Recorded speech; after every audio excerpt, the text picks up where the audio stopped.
Beleza? Tá vindo aí mais um vídeo do professor Olavo de Carvalho. Se inscrevam, curtam, compartilhem, confiram aí sua inscrição e vamos lá tentar mudar o Brasil. Valeu, forte abraço a todos.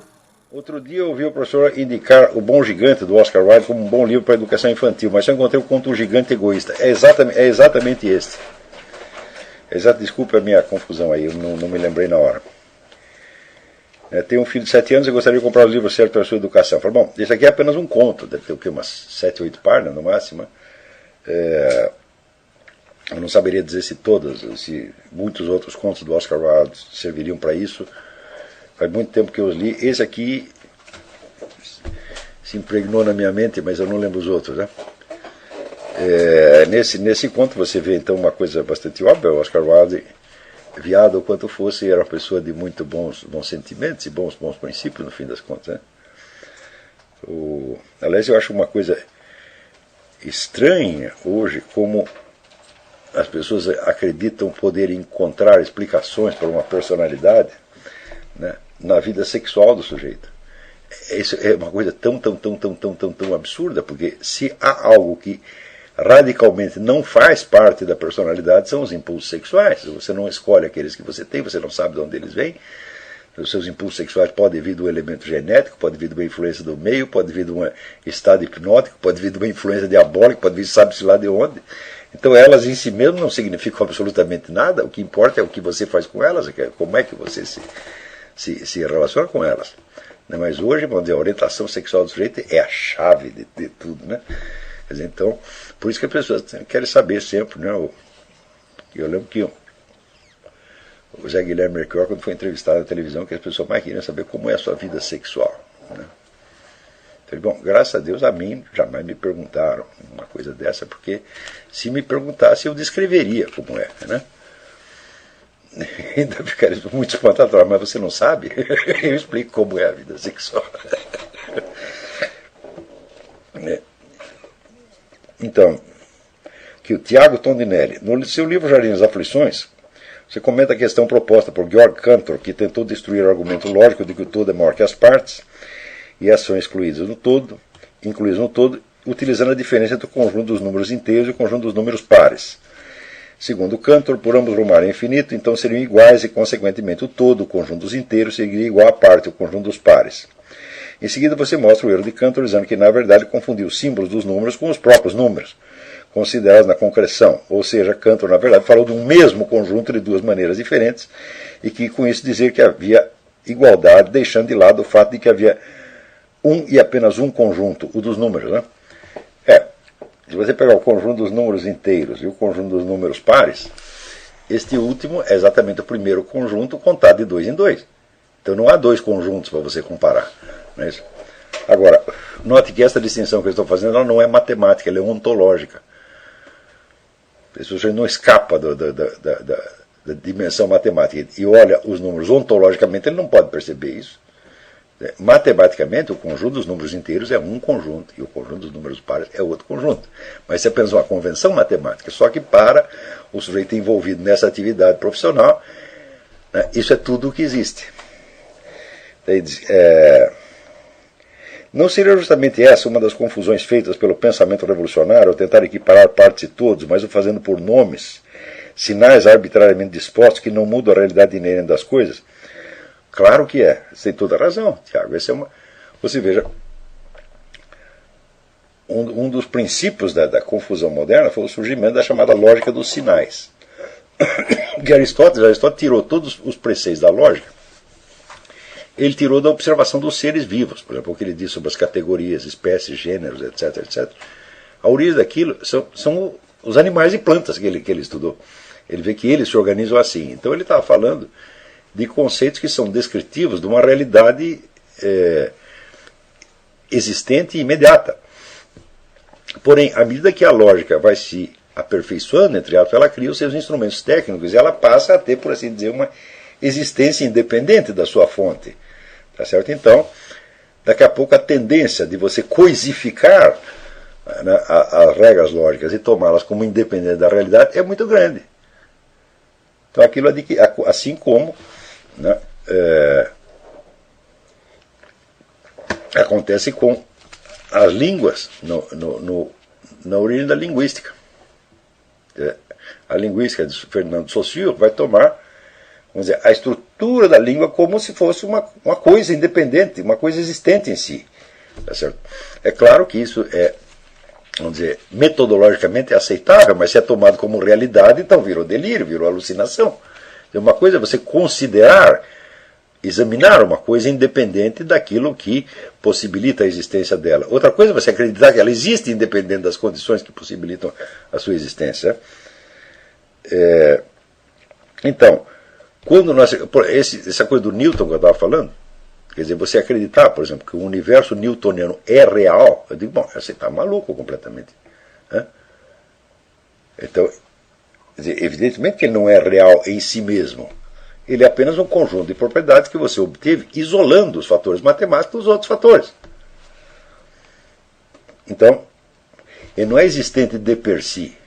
Ele é um aspecto que pode ser considerado independentemente para fins metodológicos, mas que não existe independentemente de nada.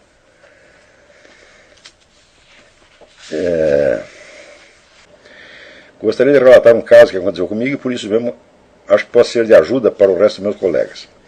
Depois de ouvir suas aulas, fiquei como em suspenso com o conceito e a ideia de consciência. Esse conceito, essa hipótese mental veio tomando forma a cada dia que eu não tentava entendê-la, mas apenas tentava percebê-la na realidade. Desisti de entender o que era consciência e consegui percebê-la.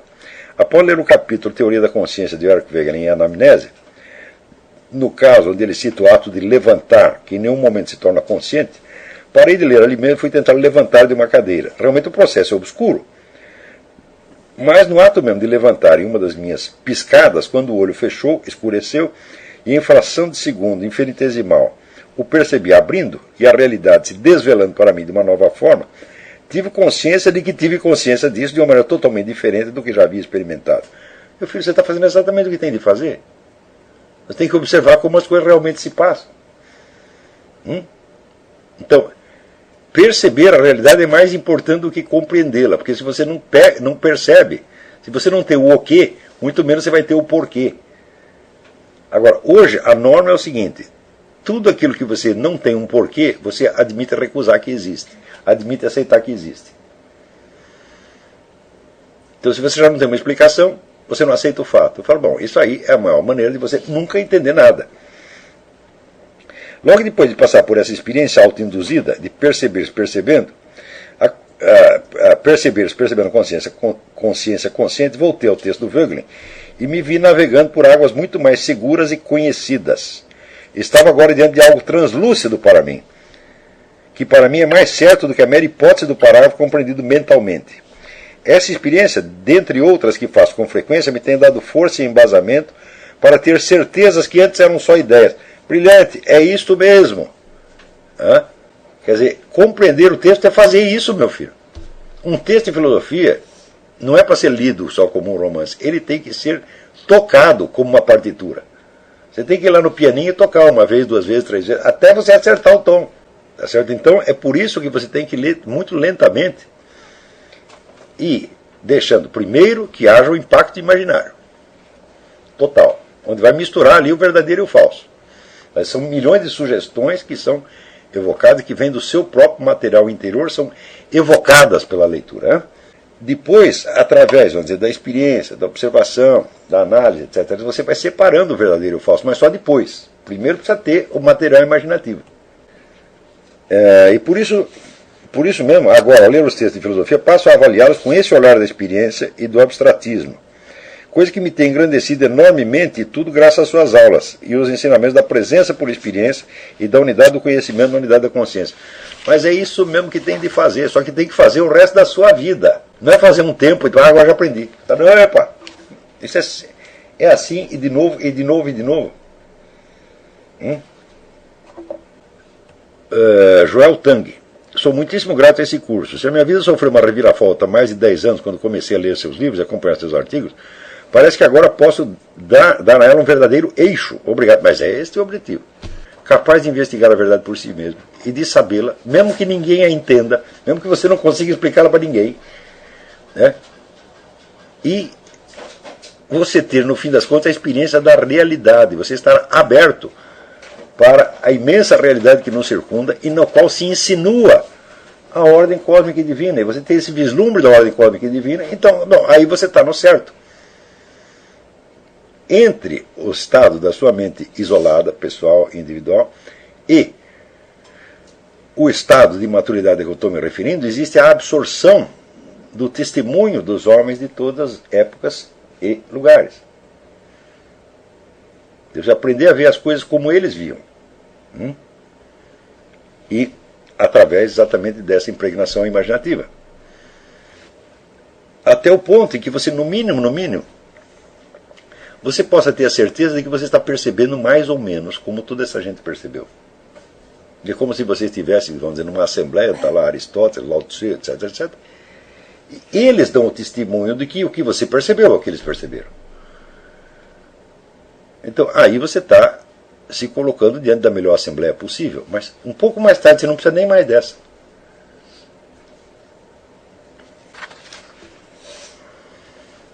Tem uma pergunta sobre a aula passada. O senhor citou o Tai Chi Chuan como um bom exercício de expressão corporal. Porém, em algumas aulas, embora mencionasse que o Tai Chi Chuan trouxesse benefícios à saúde, isso tem a impressão de que também atraria problemas. Trata-se apenas de uma impressão ou há risco? Qualquer prática tem risco. Qualquer uma. Tá certo? E eu acho que um dos problemas do Tai Chi Chuan é que à medida em que você concentra energias, por assim dizer, você atrai o antagonista. Se você está praticando uma arte marcial, pelo simples fato de praticar, você está chamando o antagonista. Mesmo que você não queira. É da natureza da coisa. Tiago Albuquerque. Falando sobre a matemática, seria apenas uma possibilidade de expressar a realidade. Nada a dever, como querem as ciências positivas, à linguagem verbal. A constituição das 7 artes liberais seria um bom exemplo do equilíbrio entre essas duas possibilidades de expressão do real que a modernidade parece ter perdido. Bom, as 7 artes liberais começam com as artes da linguagem e se prolongam na arte dos números. Veja, o domínio da linguagem dos seus meios expressivos é coisa básica. Isso aí, você não tem isso, você não tem nada e você nem mesmo vai compreender do que se está falando no quadrível, né, as famosas quantidades. Né, certo? Então, veja, Dante enfatizava que a gramática é a estrutura material da linguagem. Tá certo? Material, não ideal. Então, se você não consegue nem aprender essa estrutura material, como que você vai pegar coisas mais abstratas? Por exemplo, as sutilezas psicológicas da retórica ou as abstrações extremas da lógica. Você não pega, realmente. Então, isso para mim é um teste definitivo. Se o sujeito não sabe escrever em português perfeito, ele não vai entender nada de alta cultura jamais. Então, o domínio completo da sua língua, pelo menos, se não de mais uma, eu acho que é uma exigência preliminar. Tá certo? Quando você passa para lidar, vamos dizer, com os números, eles têm a vantagem de que são um negócio enormemente compacto. Né? Por exemplo, você vê que quando você começa a usar, por exemplo, sinais em vez de palavras, você pode apressar o raciocínio de uma maneira fantástica. Por exemplo, um computador faz certos cálculos muito mais rápido que você, porque ele não depende da estrutura verbal subjacente. Porém, se não tem estrutura verbal, o que acontece? Esse universo dos números escapa da realidade e ele adquire uma espécie de presença mágica. E você acaba achando que tudo aquilo é real. Quando fala, olha, o universo matemático é o universo da pura lógica. E a pura lógica não tem nada a ver com o real. Ela é a expressão do possível, a estrutura do possível. Né? E para conectá-la com o real, ela precisa de um algo mais. Esse algo mais só se pode fazer através da crítica verbal do raciocínio. Quer dizer, quanto mais você se desliga da lógica verbal e apela só para a lógica matemática, mais você vai cair no mundo do irreal. Já que o assunto remete a duas formas possíveis de expressar real, podemos aludir à problemática do surgimento da filosofia como Pitágoras ou Sócrates, quer dizer, tomando aí como exemplo de linguagem matemática e linguagem verbal? Talvez. Tomando como símbolo, né? Mas eu não sei se historicamente isso corresponde.